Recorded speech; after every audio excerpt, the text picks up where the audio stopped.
Hola, en el encuentro de hoy vamos a abordar uno de los temas más importantes del programa de problemas de conocimiento. Nos estamos refiriendo a la lógica aristotélica. Este tema corresponde a la unidad número 4 del programa. Antes de comenzar, quiero recordarte que algunos de los temas que te propongo en estos ejes conceptuales ya fueron desarrollados en encuentros anteriores, como por ejemplo el tema de las tres operaciones del espíritu, que son el concepto, el juicio y el razonamiento, y como también todo lo referente al tema de la primera operación, es decir, el tema del concepto. Vamos nosotros a detenernos en la segunda operación del espíritu, que es el juicio. Te recuerdo que los juicios, siempre el ropaje del juicio se expresan a través de las proposiciones y solamente de las proposiciones se pueden decir que las mismas son verdaderas o falsas. Es incorrecto endilgarle esta historia de verdadero y falso a un concepto o a un razonamiento. De los razonamientos se van a decir que son válidos o inválidos. Pero antes de entrar en el tema del juicio, uno de los primeros puntos que tenemos que ver es cómo Aristóteles lo ha clasificado. Para ello, Aristóteles tuvo en cuenta dos criterios. Primer criterio, la cantidad. Segundo criterio, la calidad. Según la cantidad, Aristóteles tuvo presente que los juicios podían ser universales o bien particulares. Iban a ser universales cuando los mismos se refirieran a todos los elementos que conforman un conjunto. Por ejemplo, si yo te digo, todos los perros son mamíferos, claramente se trata de un juicio que se está refiriendo a todos los elementos del conjunto perros. Esto es, el juicio va a ser universal cuando el conjunto queda agotado en su totalidad. Si yo te digo, por ejemplo, los cordobeses son argentinos, claramente también se trata de un juicio universal. Contrario sensus, el juicio va a ser particular cuando ya no estoy tomando, no me estoy refiriendo a todos los elementos que conforman un conjunto, sino a una parte de ellos. Por ejemplo, si yo te digo, muchos artistas son músicos. Dentro del conjunto de artistas, yo solo me he referido a una parte. Algunos artistas o muchos artistas son músicos. Claramente, los cuantificadores como algunos, muchos, hay, denotan juicios particulares. Ahora pasa algo particular con el juicio, por ejemplo, Sócrates es mortal. ¿Se tratará de un juicio universal o se tratará de un juicio particular? Claramente es un juicio universal, porque se trata de un conjunto formado por un elemento. Y el criterio para diferenciar los juicios universales de los particulares estaba dado por el hecho que el conjunto sea agotado o no. Y en este caso, Sócrates es mortal, es un juicio de un elemento que ha sido tomado y por lo tanto se trata de un juicio universal. A su vez, según la calidad, Aristóteles ha dividido los juicios en afirmativos o negativos. Va a ser afirmativo cuando yo en el juicio lo que hago es unir los conceptos. Va a ser negativo cuando lo que yo hago en el juicio es separar los conceptos. Por ejemplo, si yo te digo, los autos son medios de transporte, se trata de un juicio afirmativo, porque yo uní el concepto de autos con el concepto medios de transporte. Entonces, claramente ese juicio unió.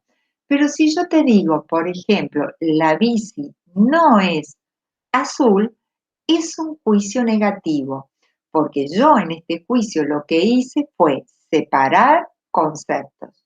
Separé el concepto de bici con el concepto de azul. Teniendo en claro estos dos criterios de clasificación, esto es según la cantidad y según la calidad, yo puedo de alguna manera combinarlos y así obtener universal afirmativo, universal negativo, particular afirmativo y particular negativo. Esto ha generado los cuatro juicios a los cuales Aristóteles le asignó a cada uno de ellos con una vocal. El juicio en A es el juicio universal afirmativo. Por ejemplo, todos los profesores son licenciados. ¿Por qué es universal? Porque dentro de la clasificación, del juicio, yo he tomado el conjunto de profesores en su totalidad. Por eso es universal. Y es afirmativo porque yo he unido el concepto de profesor con el concepto de licenciado. Si yo te digo un juicio en E, va a ser universal negativo. Universal nuevamente, porque me refiero a todo el conjunto. Negativo, porque lo que yo hago es separar. Por ejemplo, ningún profesor es licenciado. En el caso del particular afirmativo, yo tomo del conjunto profesor solo una parte, pero uniendo los conceptos. Por ejemplo, muchos profesores son licenciados, mientras que el particular negativo, yo vuelvo a tomar una parte del conjunto, pero esta vez separando conceptos. Algunos profesores no son licenciados. Es muy importante esta clasificación de juicios porque de ahora en más nosotros nos vamos a referir a juicio en A, juicio en E, en I y en O. Vamos a pasar ahora al tema de las inferencias, a ver un minutito, al tema de lo que podemos llamar las inferencias inmediatas. Acá está. ¿Qué es una inferencia inmediata? Es aquella inferencia que de alguna manera es directa, a diferencia de las inferencias mediatas, que son aquellas que se llegan luego de todo un proceso, es decir, son claramente indirectas. Una inferencia es cuando yo puedo obtener una información directamente de otra, a partir de otra. En el caso de las inferencias inmediatas, esta información es directa. Dentro de las inferencias inmediatas, nosotros podemos hacer referencia a cuatro. Son la conversión, el cuadro de oposición, la obversión y la contraposición. Nosotros, por programa, vamos a abordar los dos que nos solicitan, que son la conversión y el cuadro de oposición. ¿Qué es la conversión? Es, como te dije, una inferencia inmediata, una inferencia directa, donde de una oración yo puedo obtener de manera directa su equivalente. ¿Y cómo lo voy a obtener una oración equivalente? Pasando el concepto que aparece en el sujeto, lo paso al predicado y el concepto que está en el predicado lo voy a pasar al sujeto. Quiere decir que por conversión es exactamente lo mismo decir muchos estudiantes son cordobeses que decir muchos cordobeses son estudiantes. Eso es lo que me posibilita la conversión, obtener oraciones equivalentes. Fíjate vos que hay dos tipos de conversión. Por un lado, la conversión simple. ¿Qué es la conversión simple? Es aquella donde simplemente me limito a hacer este cambio. Predicado, sujeto al predicado, predicado pasa al lugar del sujeto, manteniendo el cuantificador que pasa igual y el verbo que pasa igual. Esa es una conversión simple. Yo a mis alumnos se los sé, cuando doy por ahí clase presencial, se los sé asociar al enroque del juego del ajedrez, donde la torre pasa al lugar del rey y el rey pasa al lugar de la torre. Eso es en general la conversión.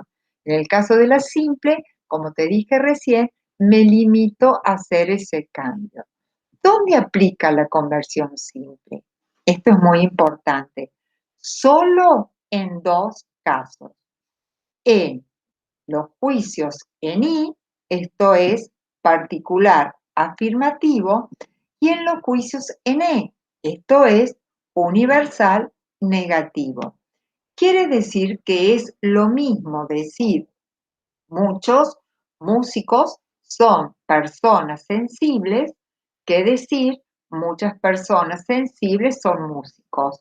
Esto sería para el caso del juicio en I. Para el caso del juicio en E, un ejemplo puede ser: ningún juez es comerciante, que equivale a decir ningún comerciante es juez. Ya tenemos lo que pasa entonces con los juicios en I y con el juicio en E. Ahora bien, ¿qué será la conversión por accidente? La conversión por accidente aplica para los juicios universales afirmativos. Entonces, es el juicio en A. ¿Cuál sería un juicio en A? Por ejemplo, todo cordobés es riojano. Ahora bien, todo cordobés, perdón, es argentino. Ahora bien, ¿yo puedo decir que todo argentino es cordobés?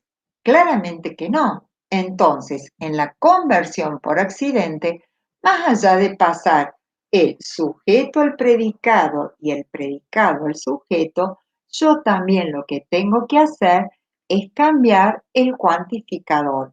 Esto es pasar de un cuantificador universal, como puede ser todos, a un cuantificador particular, como puede ser algunos, muchos, etcétera. Eso sería una conversión por accidente que, como te dije recién, solo aplica para los juicios en A. Me estaría faltando el juicio en ON. Y acá yo sigo el criterio de Copy, que es un gran estudioso de la lógica, quien dice que los juicios en O no se convierten. ¿Por qué aclaro que sigo el criterio de Copy? Porque hay otros, como por ejemplo Jacques Maritain en el orden de los conceptos, que dice que sí. La otro tema muy importante, la otra inferencia inmediata, es esta, que para mí es clave. Es el cuadro de oposición. ¿Por qué digo que es clave? Porque muchas falacias se cometen por vulnerar precisamente el cuadro de oposición. ¿Qué hizo Aristóteles? Aristóteles ubica en la parte de arriba las proposiciones universales A y E. En la parte de abajo ubica las proposiciones particulares, que sería I y O. Por un lado ubica las afirmativas, mira, afirmo, y en la otra columna las negativas, nego. De modo tal que quedaría, esta sería la oración universal afirmativa, universal negativa, particular afirmativa y particular negativa.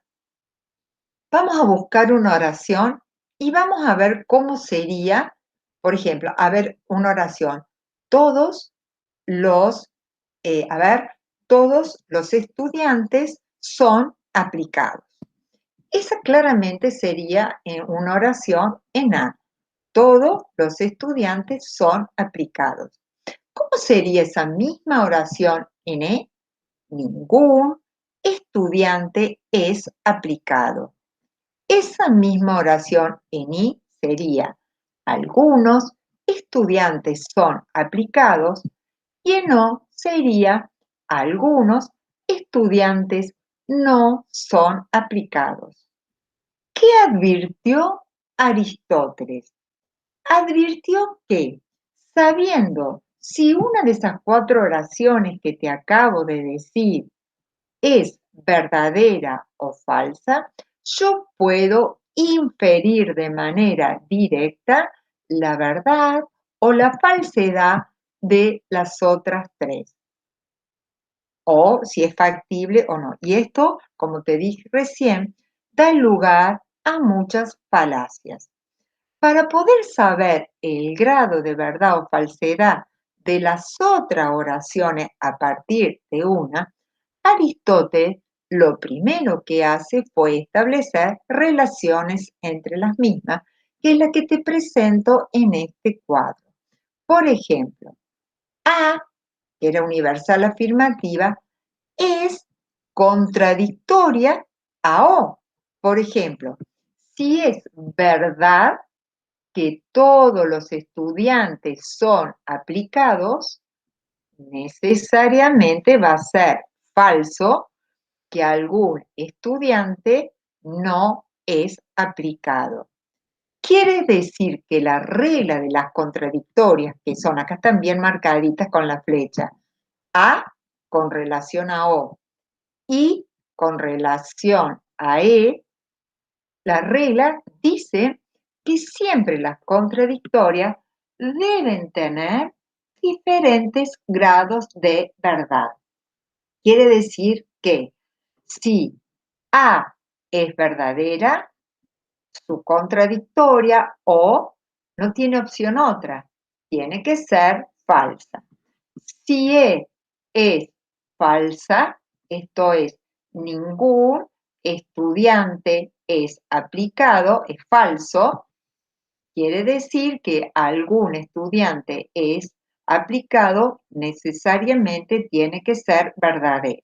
Reitero, la regla de los contradictorios que están marcados por esta flecha dice que los contradictorios siempre deben tener diferentes grados de verdad. Vamos ahora a los contrarios. ¿Quiénes son los contrarios? Los contrarios son, la relación, rige la relación de los universales. ¿Cuáles son las relaciones de los universales? A con relación a E. Estas son contrarias, oraciones contrarias. ¿Qué dice la regla de los contrarios? Dice que nunca las dos pueden ser simultáneamente verdaderas. Por ejemplo, no puede ser simultáneamente verdadera que todos los presentes son extranjeros y ser simultáneamente verdadera que ninguno de los presentes es extranjero. Quiere decir que si yo sé que A es verdadera, todos los presentes son extranjeros, yo sé que su contradictoria va a ser falsa. Y no hay opción otra, porque las dos no pueden ser verdaderas. Ahora, si A es falsa, es falso que todos los presentes son extranjeros, hay dos opciones con E, que sea verdadera o sea falsa. Quiere decir que si A es falsa, de E nada se puede inferir. Reitero, si A es verdadera, E va a ser falsa. Pero si A es falsa, de E nada puedo inferir. Aprovecho acá para hacerte esta aclaración. Siempre abordar estas reglas razonando. No trates de abordarlas desde la memoria, porque para ser un buen abogado tenés que tener muy incorporadas las reglas de la lógica. Mira, hago un paréntesis. Un abogado muy prestigioso de Córdoba, uno de los que más renombres tiene, es compañero mío en una de las universidades y siempre me insiste que haga hincapié que para ser buen abogado uno tiene que tener como una formación muy sólida en lógica, muy sólida en lógica. Entonces, trata de incorporar estas reglas, ¿eh? Y nunca las estudies de memoria. Ya vimos las contrarias. Pasamos ahora a la subcontraria. ¿Cuál es la relación entre la subcontraria? Rige la relación entre qué? Entre los particulares. Esto es I con relación a O. Se trata en este caso de dos particulares. ¿Qué dice la regla lógica? Dice que no pueden ser simultáneamente los dos falsos. No puede ser simultáneamente falso que algunos alumnos aprobaron el IECA y algunos alumnos no aprobaron el IECA. No pueden ser las dos falsas. Entonces, si yo sé que I es falsa, O necesariamente va a ser verdadera y no hay opción otra. Ahora, si I es verdadera, con O se abren dos posibilidades. O bien es verdadera o bien es falso. Quiere decir que ante la verdad de I, de O, nada puedo inferir. ¿Qué relación me estaría faltando? La relación de A con respecto a I y de E con respecto a O, que generalmente se llama de subalternas, porque I es subalterna de A y O es subalterna de E. O sea, la relación vertical me estaría faltando. Y acá se nos abren cuatro reglas.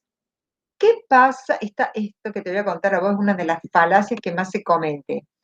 Si I es verdadera, si es verdad que muchos de mis familias son bilingües, ¿qué puedo decir respecto a todos los miembros de mi familia? ¿O tenés forma de saber si todos son bilingües? No. Entonces, de la verdad del particular, nada puedo inferir del universal. Mira, esta falacia la comete los otros días un periodista muy importante de Buenos Aires. Fue justo en el contexto donde se estaban liberando reclusos como consecuencia de la pandemia. Entonces, se le hace reportaje a uno que dice que si él es liberado, va a volver a delinquir. Entonces, este periodista dice, ¿escucharon? Si lo sueltan a los privados de la libertad, van a volver a delinquir. Eso es una falacia, porque de la verdad del particular, nada puedo decir del universal. Ahora, si el particular es falso, va a ser falso también el universal. Por ejemplo, si es falso que en la comisión 5 hay alumnos de intercambio, va a ser más falso todavía que todos los alumnos de la comisión 5 son alumnos de intercambio. ¿Eh? Entonces, de la falsedad del particular se infiere la falsedad del universal. Pero ahora vamos del universal al particular. Si es verdad que todos los alumnos de la comisión 28 aprobaron el parcial, Juan Pérez, que es de la comisión 28, ¿aprobó el parcial? Claro, porque de la verdad del universal se infiere la verdad del particular. De la verdad del todo se infiere la verdad de la parte. Ahora, si es falso que todos los alumnos de la comisión 5, por ejemplo, es falso que todos, a ver, se comunican de manera privada por mi WhatsApp. ¿Vos podés saber si alguno se comunica por vía privada? Vos no tenés forma de saberlo. Yo sí, vos no. Entonces, de la falsedad del universal, nada puede decirse del particular. Con esto entonces tenemos la regla que te invito a que la repasemos. Los contradictorios siempre deben tener diferentes grados de verdad. Esto es, uno debe ser verdadero y el otro debe ser falso. Los contrarios, ¿cuáles eran los contrarios? A con respecto a E. ¿Qué decía la regla de los contrarios? Decía que nunca podían ser los dos simultáneamente verdaderos. Los subcontrarios eran y con O, esto es los particulares, nunca los dos falsos. Y los subalternos son las 4 reglas que hemos visto recién. Si el particular es verdadero, el del universal, nada puedo inferir. Si el particular es falso, el universal será falso. Si el universal es verdadero, el particular es verdadero. Acordate, de la verdad del todo se infiere la verdad de la parte. Y si el universal es falso, nada puedo inferir del particular. Entonces, dicho esto, ¿cómo va a ser el ejercicio? Suponte, yo te doy solo una oración. Vamos a poner que te di todo abogado es penalista. Yo te di esta oración en el parcial, esta proposición, y te dije que la misma es verdadera. ¿Qué es lo que vos tenés que hacer? Primero, tenés que redactar la oración en los 3 vértices según corresponda. Entonces, vos vas a poner, algunos abogados son penalistas, ningún abogado es penalista y algunos abogados no son penalistas. Entonces, lo primero que tenés que hacer es redactar las 3 oraciones según el vértice. Por supuesto que a medida que vos vayas ejercitando, ya no vas a necesitar el cuadro, pero sí ayuda mucho para los principiantes, hasta que le agarres la mano. Entonces, yo te di esta oración, que era universal afirmativa, y te dije que la misma era verdadera. Entonces, si vos sabés que si esta es verdadera, por regla, su contradictoria necesariamente va a ser falsa. Necesariamente va a ser falsa. ¿Por qué? Porque entre las contradictorias siempre van a tener diferentes grados de verdad. Luego, si esta es verdadera, su contraria va a ser falsa. ¿Por qué? Porque habíamos dicho que nunca podían ser las dos contrarias simultáneamente, las dos verdaderas. Entonces, como A, yo ya te dije que era verdadera, puedo inferir de manera inmediata, directa, que ningún abogado es penalista va a ser falso. Ahora, si todo abogado es penalista es verdadero, ¿qué voy a inferir de algunos abogados son penalistas? Que también va a ser verdadero. ¿Por qué? Porque de la verdad del todo se va a inferir la verdad de las partes. Con este mismo ejemplo, vamos a suponer ahora que todo abogado es penalista. Vamos a suponer que es falso. ¿Cómo debo resolver? Bueno, si esta A es falsa, su contradictoria tiene que tener diferente grado de verdad. Esto es, algunos abogados no son penalistas, necesariamente no hay opción otra para ser verdadera. Su contraria, esto es, ningún abogado es penalista, nada puedo inferir, porque estas dos lo que no podían ser eran simultáneamente verdaderas. Pero si esta es falsa, E puede ser verdadera o falsa. Entonces yo en este caso voy a consignar nada puedo inferir. Lo mismo, si es falso que todo abogado es penalista, nada puedo inferir del particular. ¿Se entiende?